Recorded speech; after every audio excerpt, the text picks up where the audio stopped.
Okay, guys, I guess we'll go ahead and get started. Good morning, everybody. As everybody knows, there's some major network issues going on at UTEP. The main website is still down.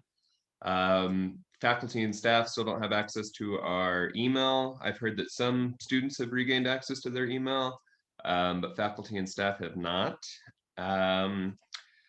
Luckily, you can still access your Blackboard. I checked both my 1301 classes this morning, and it looks like almost everybody has signed onto our Blackboard that normally would have. So make sure you guys complete your weekly assignments this week. Shorter assignments this week on chapter 7, and a video assignment or a video source, another crash course video. So you're responsible for those by Friday at 5, just like normal. And also today, this morning, I opened up your midterm exam. So your midterm is under, here, I'll go ahead and screen share for you guys.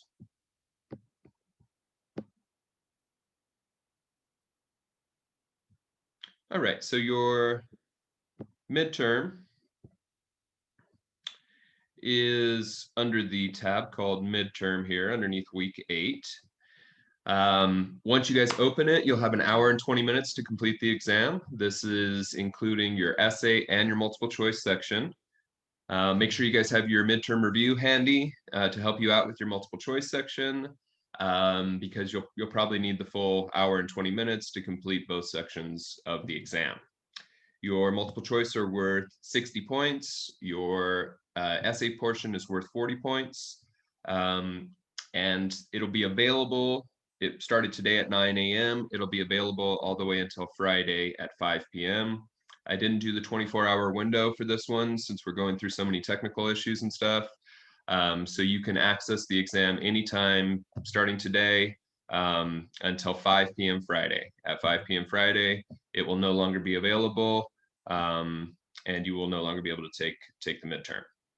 Once you open the exam, you'll have an hour and 20 minutes to complete it. Make sure you manage your time wisely, and also keep in mind you have to use the Respondus lockdown browser. Any questions on the exam, guys? I had a few. Denise was kind enough to make a group chat, which has been really helpful, and we were kind of doing the review together, like asking each other what some terms were or where did we find them. And some of us agreed that some of the terms were a little bit confusing. Well, not confusing, like we weren't sure what you meant by some of the things, like the thing with the rise of colonial elites. Did you mean the rise of assemblies, or did you mean like how did colonial Gracia, elites? the last week's Zoom meeting is when we had our midterm review.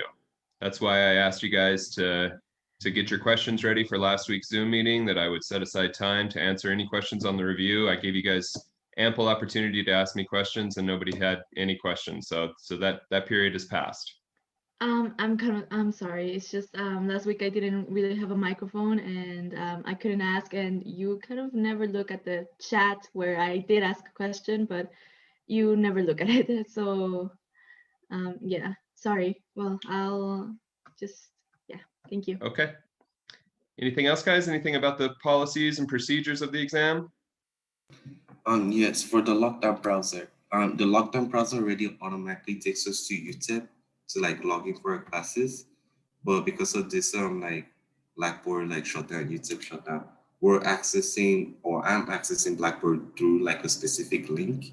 Okay. I don't know if like what's it called? The lockdown browser is gonna have that same issue about logging us in, because I haven't It really tried shouldn't. it. It's a browser, so you should be able to go to a specific website in the browser. That's a good question, though. I haven't tried it specifically with the lockdown browser. Oh, whoops. But you should be able to still enter an address into the lockdown browser. Okay. I might have to play with it after this. I'll play with it today and make sure that it works, and I'll post a message to our Blackboard. Thank you. Sure. Anything else, guys?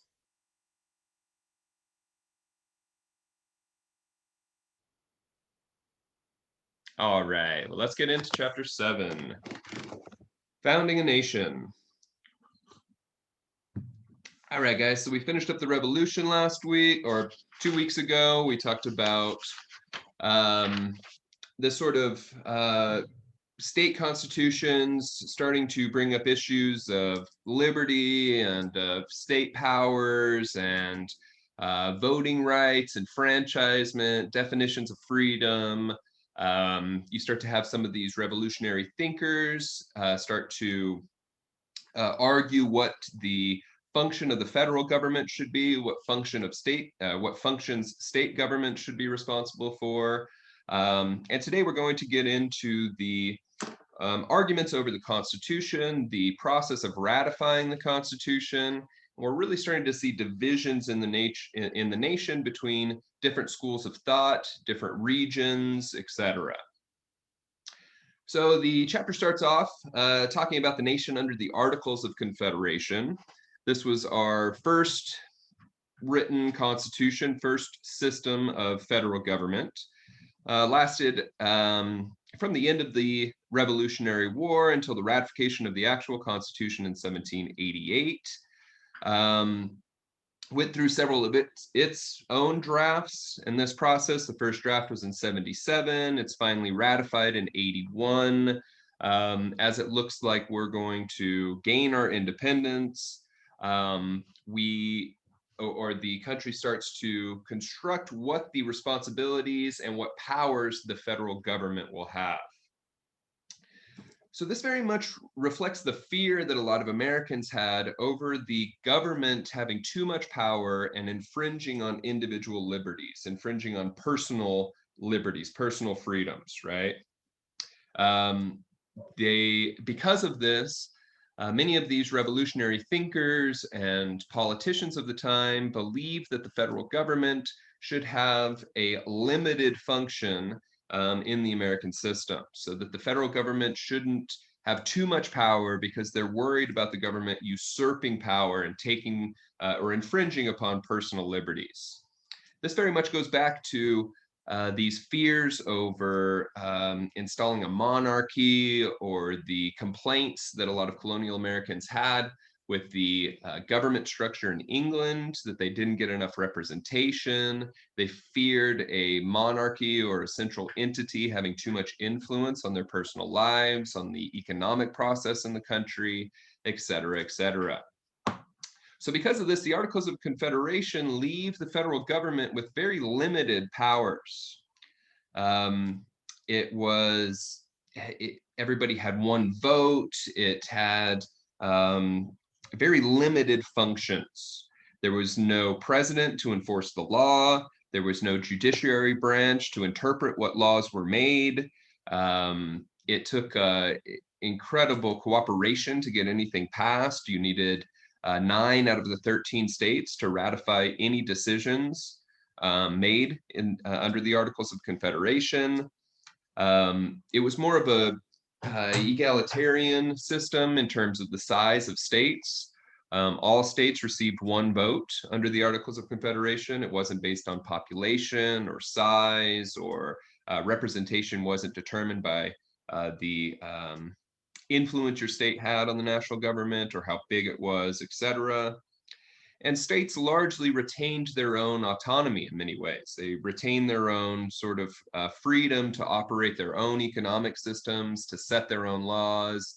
They started to take responsibility for education and public welfare, things of that sort. So really the only powers granted to the national government under the Articles of Confederation were tied to the independence movement, tied to the struggle for freedom. So they really only saw necessary that the government could declare war, that they could conduct foreign affairs, that they could make treaties with other governments, functions of a government system in war times. So one of the big problems was there wasn't sort of a national cooperation under the Articles of Confederation. You start to have, at the end of the 18th century, these states develop these autonomous economies and autonomous political and social systems that don't really inspire cooperation as one concerted union, right? One nation. They're also involved in the process of manifest destiny, westward expansion. Really, the only function of the government, or the only thing that they really accomplish, is establishing these rules for settlement west of the original 13 states. Read about moving west. I'll go through your book here just to make sure I'm not skipping any sections.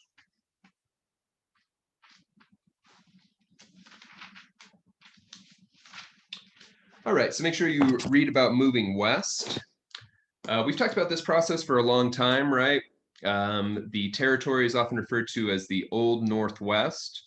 This territory that's west of Virginia and Pennsylvania and Maryland. It was a disputed territory during the French and Indian War. The ordinance is passed to try to restrict further white settlement prior to the Revolutionary War.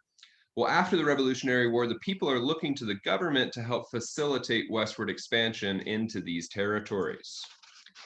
Out of this, you get the three important Northwest ordinances, which is basically the federal government under the Articles of Confederation, establishing rules and laws for how these territories will be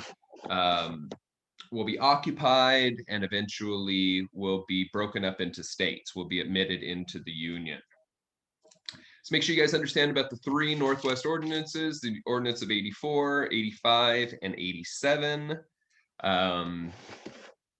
Basically, in 84, they decide they'll break this land up into districts. Congress will sort of oversee these districts.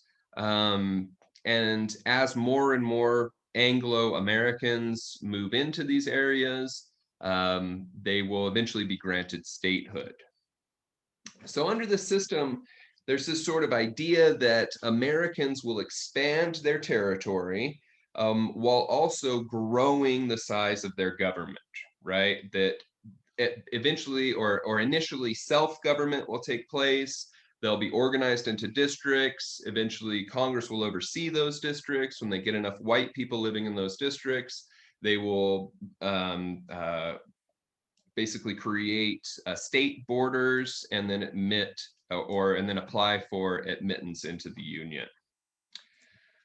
So in the 1787 ordinance, Congress decides to sell these parcels of land, and most of the the individuals who benefit most off of these sales in 87 are huge companies that are trying to establish a presence in this Northwest territory.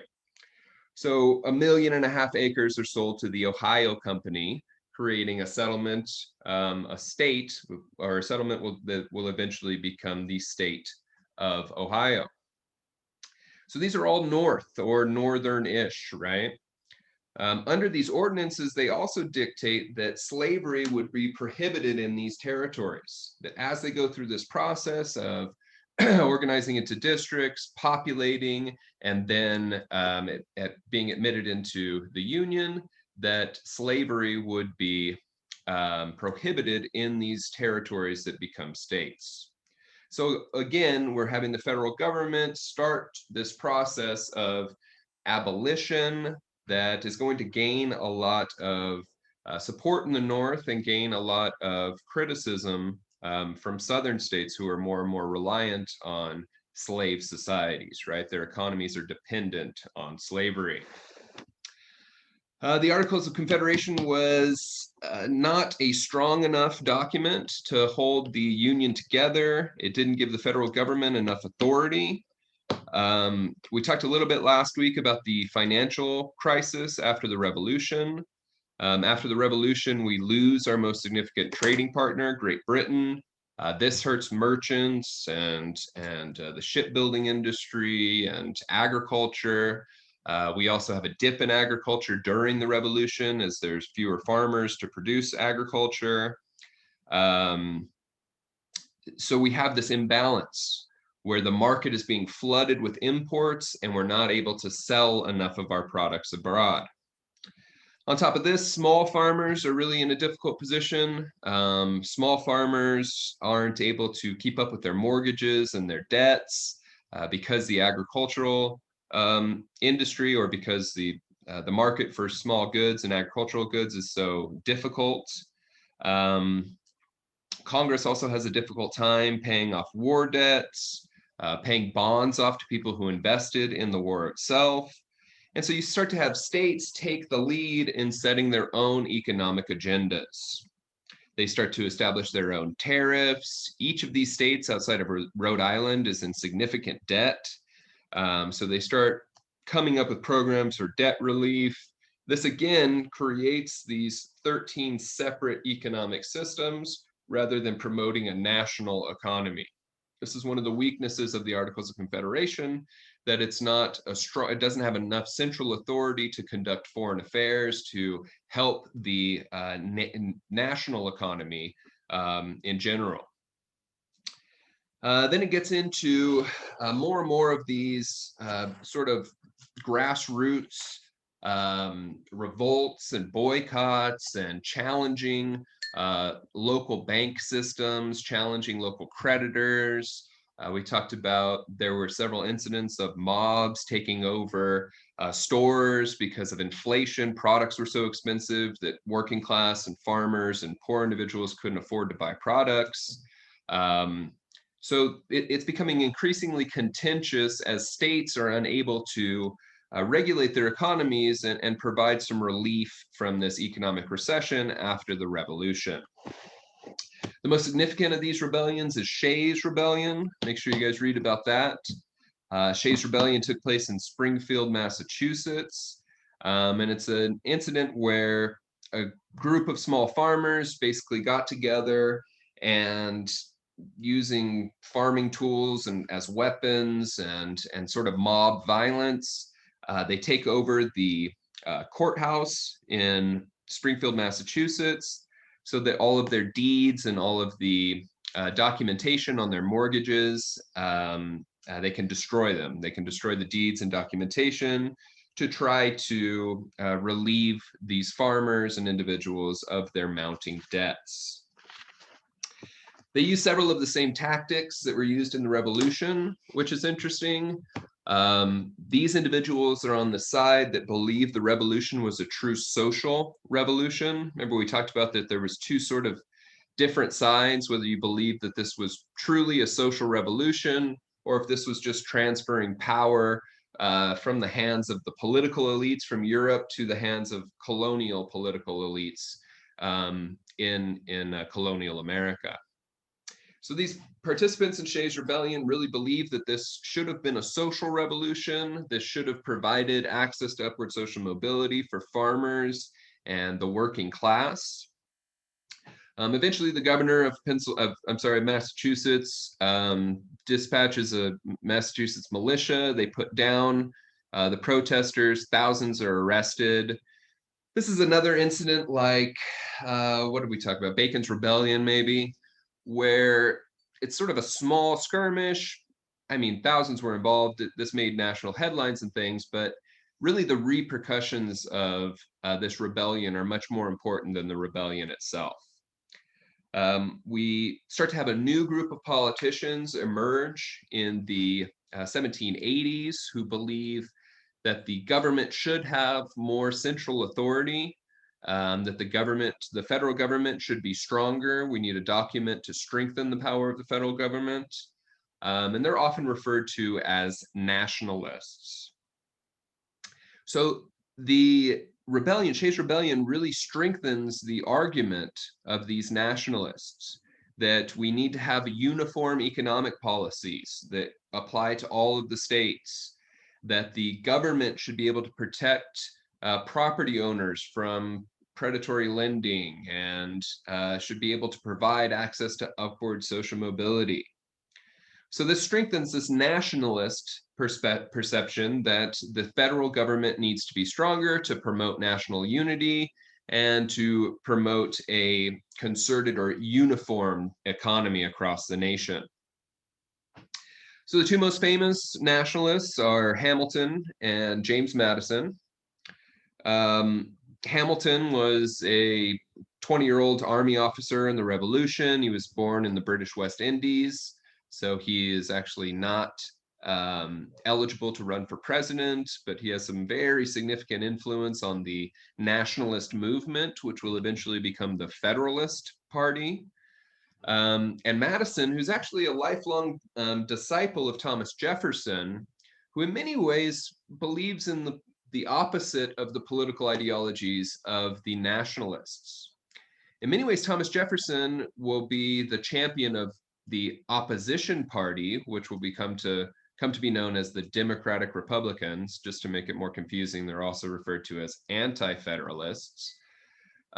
Because he believes in the importance of the small farmer, that the nation should be a network of basically small businesses and small farmers.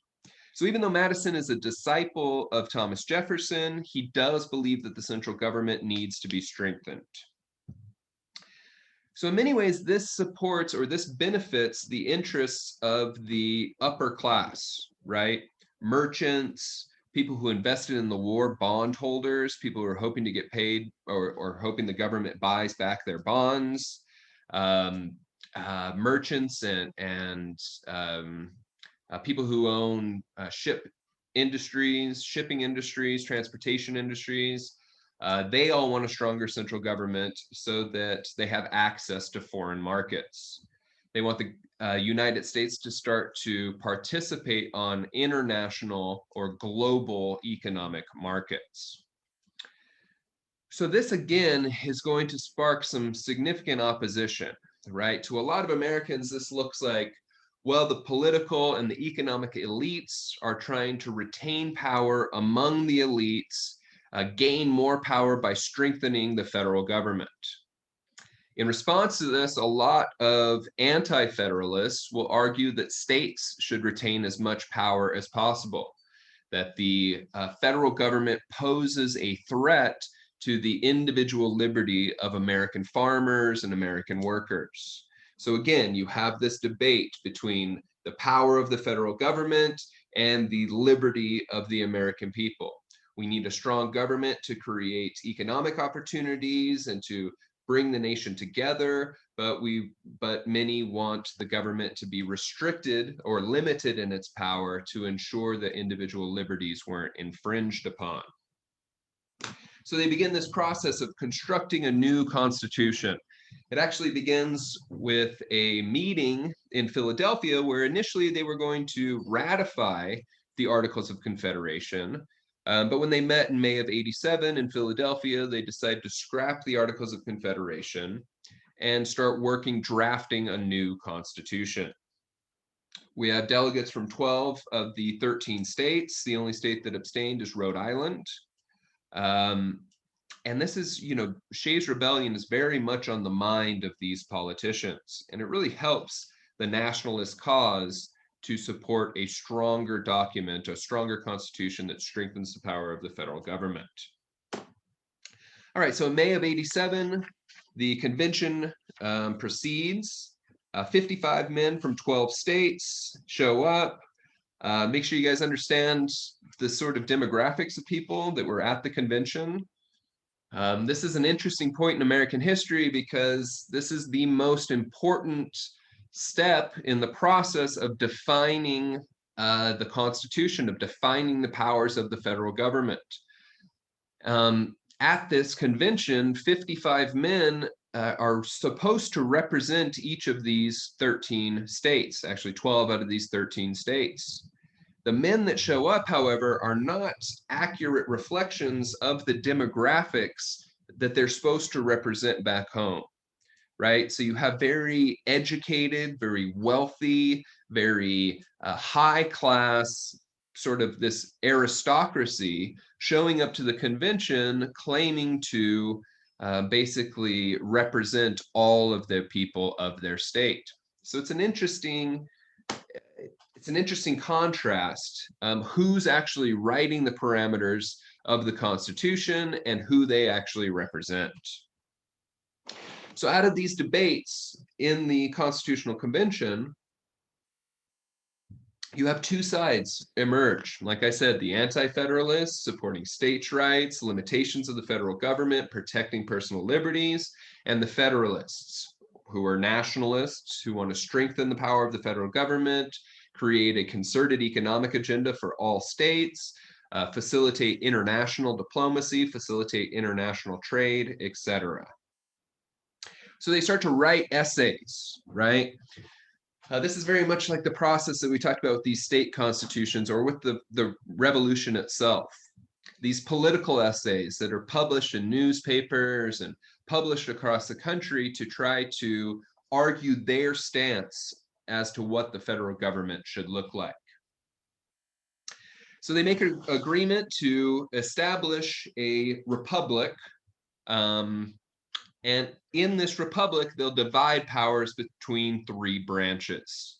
They knew two big problems with the Articles of Confederation was there was no judiciary branch to interpret the law, and there was no president, no executive branch to enforce the law.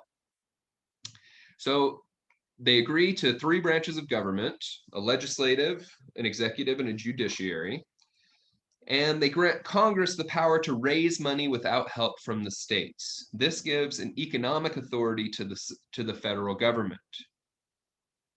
So they're promoting this as a national government to represent the people. And these two sides are both arguing that their interpretation of this government will best represent the people of America. Hamilton is very much sort of the figurehead of the nationalist or federalist movement.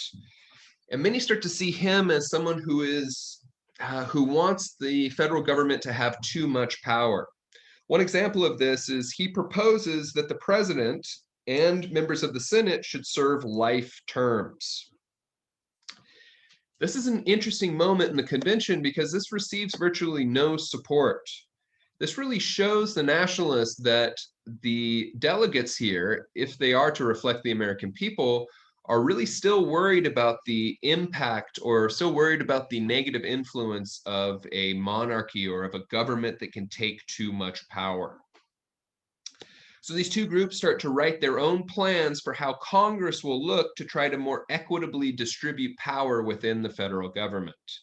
Remember, Congress is really where the people are directly represented through their senators and eventually through members of the House of Representatives. So you have two main plans that come out of this debate. The Virginia plan is presented by James Madison. It would have a two-house legislature, and a state's population would determine its representation in each house. So this is very beneficial for some of the bigger states, right? Virginia, which it's named after, Pennsylvania, New York, Massachusetts. So these bigger states will have more representation and more influence on the way the federal government works. In response to this, a plan to represent the smaller states called the New Jersey Plan is established where each house, where there'll be, a single House of Congress, and each state would still retain one vote, just like under the Articles of Confederation. So it's out of these two plans that compromise is struck to form what is present day legislative branch. You have a House and you have a Senate. The Senate has equal representation where each state gets 2 senators, and the House will be determined by each state's population. That's not how it works at first. At first, senators aren't directly elected. They actually aren't directly elected until the 17th Amendment, which is a progressive platform or progressive agenda during the early 20th century.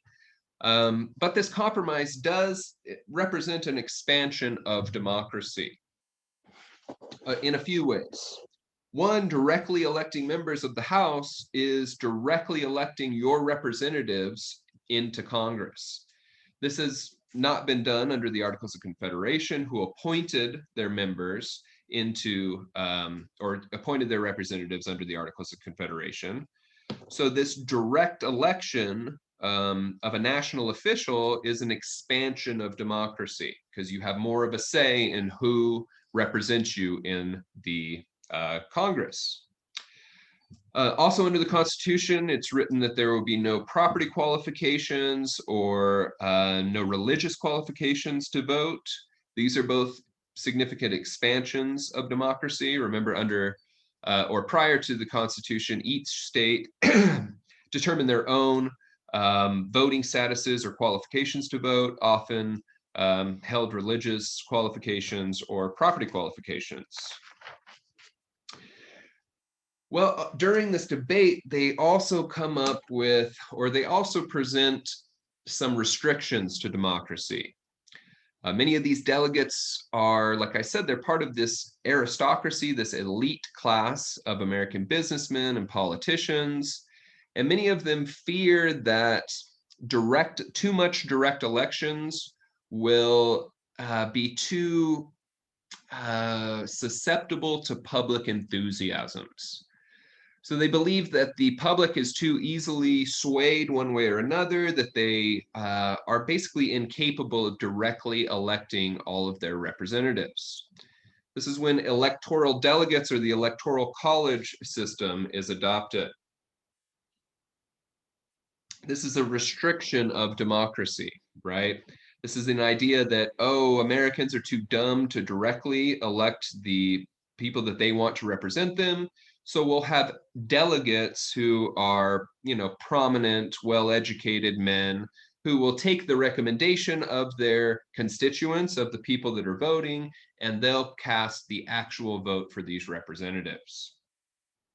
This is a restriction or a limitation of the democratic process, right? It's taking the direct election out of the American citizens' hands and putting it into these electoral delegates. And we still use this process today, right? Which is coming under a lot of fire, and a lot of people believe we should do away with in contemporary politics. All right, so a major point of the Constitution is this concept of checks and balances. The Federalists argue that because of checks and balances that are put into place in this democratic process under the new Constitution, that the government is incapable of usurping too much power from the people. On the other side, anti-federalists say that that's not true. The government still has too much power, can usurp power from the people. And so they want some protections written into the Constitution to make sure that Americans' individual liberties are protected. So this concept of checks and balances becomes very important to the Federalist argument, but also to protecting these liberties, which is the main agenda of the anti-federalists. So this goes back down to division of power between the three branches of government. These branches can then check the power of the other branches to make sure that one branch doesn't have too much influence over the political process. So let's look at turning a law or turning a bill into a law, right? A congressman presents a bill, it's voted in the House. If it passes the House, it's voted in the Senate. If it passes the Senate, the president checks the power of the House and Senate and has the power to veto that bill. If he vetoes it and the Congress disagrees with his power to veto, and they think that this is him abusing his power, then they have the opportunity to overturn the president's veto. This is one example of how these two branches of the government can check the power of one another. There's several different examples of this checks and balances written into the Constitution. All right, so under these divisions of power, the president can enforce the law and command the military.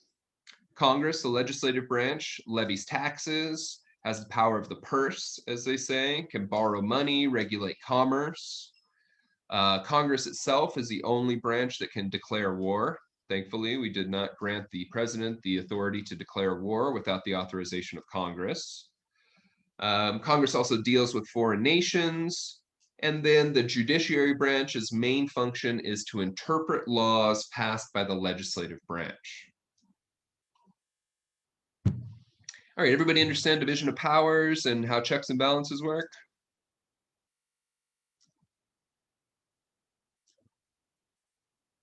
All right. All right, then it gets into slavery. It becomes another very contentious issue. This is another issue that will show the divide between the North and the South. There's a whole section in here on Jefferson's sort of complicated views on slavery. Jefferson claimed to be this great champion of unalienable rights, right? We talked about this with the Declaration of Independence, that he takes these concepts of John Locke, life, liberty, and property, what he called natural rights, and turns them into unalienable rights, life, liberty, and the pursuit of happiness. He starts the preamble. We hold these truths to be self-evident. All men are created equal. That's a bit complicated, as we have over 500,000 slaves in the country at this point. Jefferson himself owns hundreds of slaves in Montecito, his estate in Virginia. Jefferson, in his heart, really doesn't believe that African Americans are capable of handling the same liberties that white Americans do. But his revolutionary rhetoric has made it very difficult to go back on these notions that liberty is a universal entitlement, right? That it's an unalienable right. So the South immediately starts to argue that they want more representation in Congress, that it's going to be difficult for them to have any power because the South is far less populated than the North. And they look for ways that they can gain more representation in Congress while simultaneously neglecting African Americans' access to these unalienable rights. And what they come up with is the 3/5 compromise, which basically states that 3/5 of the slave population will be counted towards representation for each state in Congress.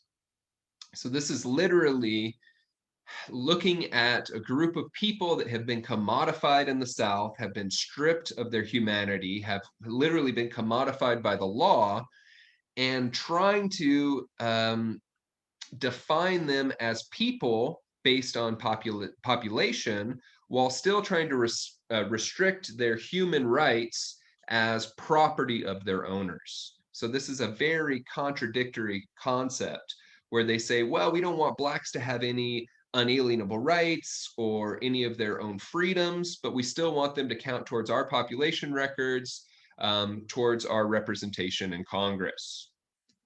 Immediately, South Carolina becomes one of the biggest proponents of this 3/5 law. They are one of the staunchest defenders of slavery. We'll talk about South Carolina as we get closer and closer to the Revolution as being one of the most staunch defenders of slavery, and biggest in opposition to the government infringing on the institution.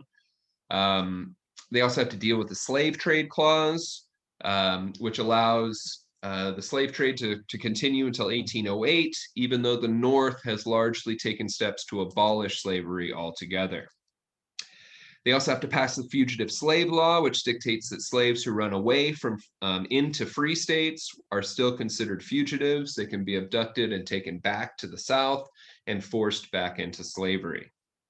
So these are concessions given to the South to make sure that they cooperate and join this movement to ratify the Constitution. The 3/5 clause, the keeping the slave trade open until 1808, and fugitive slave laws. All right, so they leave the convention and they begin this debate over ratifying the Constitution. Should they ratify it as is, and what was written at the convention? Should they add to the Constitution? Should it reflect Federalist ideals? Should it reflect anti-Federalist or National Republican ideals? And so they take this debate back home to their states. This is where you get these essays, these long essays, most famously the Federalist Papers, which was a series of, I believe, 200 essays, maybe? I'm sorry, 85 essays, published over about a year and a half. Madison, John Jay, Alexander Hamilton, they're the main authors of the Federalist Papers. And so during this debate, you have each of the states elect delegates who are going to represent them at the ratification constitution. So each of these delegates is supposed to represent the interests of their state and the members of their state. So the Federalists are arguing that because of checks and balances, the government can't usurp power. The government can't infringe on personal liberties. That the government is an expression of freedom, not its enemy. That's a specific quote from John Jay. So they keep going back to this idea. Don't worry about it. Checks and balances prevent the government from taking too much power, prevent them from infringing on individual liberties.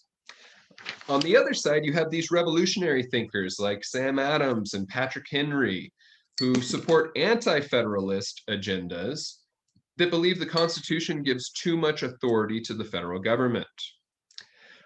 This is an odd sort of mix in terms of power dynamics, because a lot of these anti-federalists believe or support an anti-federalist platform because they want power to remain in the states, right? So a lot of these individuals already have significant power in their individual states. They believe if they ratify the Constitution, they'll lose their authority and lose their power in their local communities and in their states. So they start to push for a list of protections for personal liberties. This will come to be known as the Bill of Rights, right? And so the first 10 amendments to the Constitution will be a list of these personal protections to make sure the government can't usurp power. So the Federalists agree, we'll enact these list of 10 amendments if you ratify the Constitution. So in June of '88, 9 states vote to ratify the Constitution, and Madison promises anti-federalists that when the first Congress meets, they would enact the Bill of Rights, adding the first 10 amendments to the Constitution. What's ironic here is these definitions of liberty, these definitions of, or what the Bill of Rights was trying to do was protect these individual liberties that many of these Southern elites were fearful in the first place. That's because they didn't want these liberties to apply to the slaves that they owned in the South. Much of this rhetoric surrounding the Declaration of Independence and the Constitution starts with "we the people," right? Or we hold these truths to be self-evident. All men are created equal. They're very much rhetoric about liberty and about the extension of freedom to all American people. This doesn't apply or appeal to Southern politicians who want to keep the institution of slavery and don't want African Americans or slaves to have access to that same liberty. So that's where it's sort of ironic that these same people are now charging that the federal government has to, or the Constitution has to, adopt these first 10 amendments. So Madison holds up his end of the deal. The Bill of Rights is ratified in 1791 during the first congressional session, and it's the first 10 amendments to the Constitution, right? The first one's the big one. Basic liberties are protected, right? Speech, religion, press, freedom of the assembly, etc. The second has always had a lot of attention. It's the right to bear arms. The third is about housing troops. In many ways, doesn't really apply to contemporary society. 4 through 8 are all about the rights of those suspected of a crime, search and seizure, fair and speedy trial, due process, etc. And then the 9th and the 10th are about restrictions or reserved powers, powers reserved and retained by the states, and powers that aren't specifically designed in the Constitution should be retained by the people. Okay, so those are the first 10 amendments in a nutshell. So this is finally a tangible definition of these unalienable rights, right? Speech, religion, right to bear arms, right to assembly, fair and speedy trial, freedom of the press.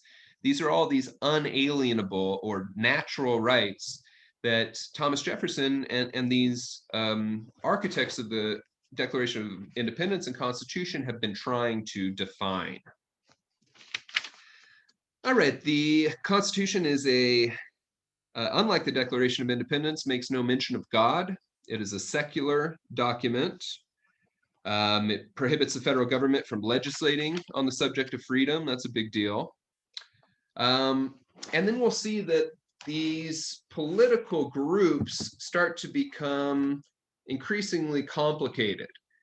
We'll see that Madison and Jefferson, next chapter, don't necessarily agree with Alexander Hamilton's fiscal plan under the first administration of George Washington. And so we're going to see a lot of these groups start to split up, and we're going to really start to see a division between what are Federalists and Democratic Republicans. And we'll start talking about that next week. Then the end of the book has a couple good sections on Native Americans and their freedoms. Make sure you read that section. Like I said, the section on Thomas Jefferson and his complicated beliefs pertaining to slavery and pertaining to African Americans in general. Make sure you guys read about that. And yeah, that's the end of the chapter. Any questions, guys? Well, we have 10 minutes. Did you guys want to talk about that? The Grecia, did you want to ask about? Oh no, she left. Did anybody know what Grecia was going to ask about the colonial elites? We have a little extra time here. I can talk about the review now.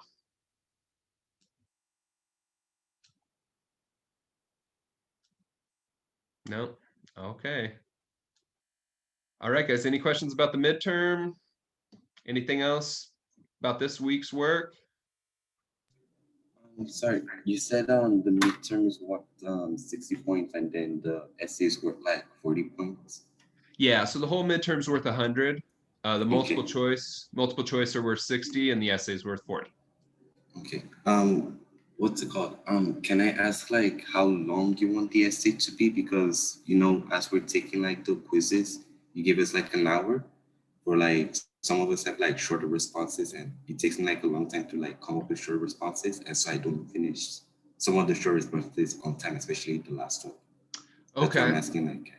Yeah, I would recommend that you start with the essay then.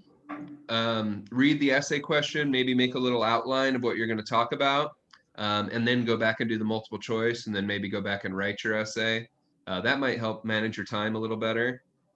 There's no set length for the essay, but make sure that you follow all of the composition techniques we talked about. I want to see a thesis statement. I want to see an intro, a conclusion, body paragraphs. I'd like to see you use topic sentences for each of your body paragraphs, but there's no set length. Just make sure you answer the question as thoroughly as possible. Okay.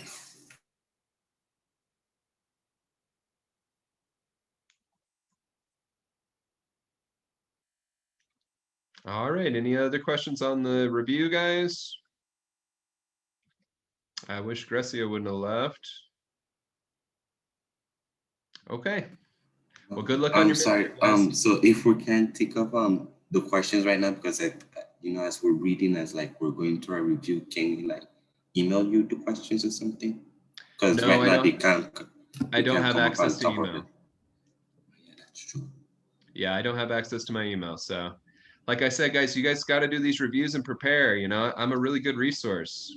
You know, I sat here last week and told you guys to ask any questions you had on the midterm review. I would have been happy to go through all the terms if you wanted to, but nobody spoke up. So make sure you guys speak up, and maybe for the final review we can have a more productive review session. Okay, sir. Thank All you. right, guys. Thanks. Good luck on your midterm.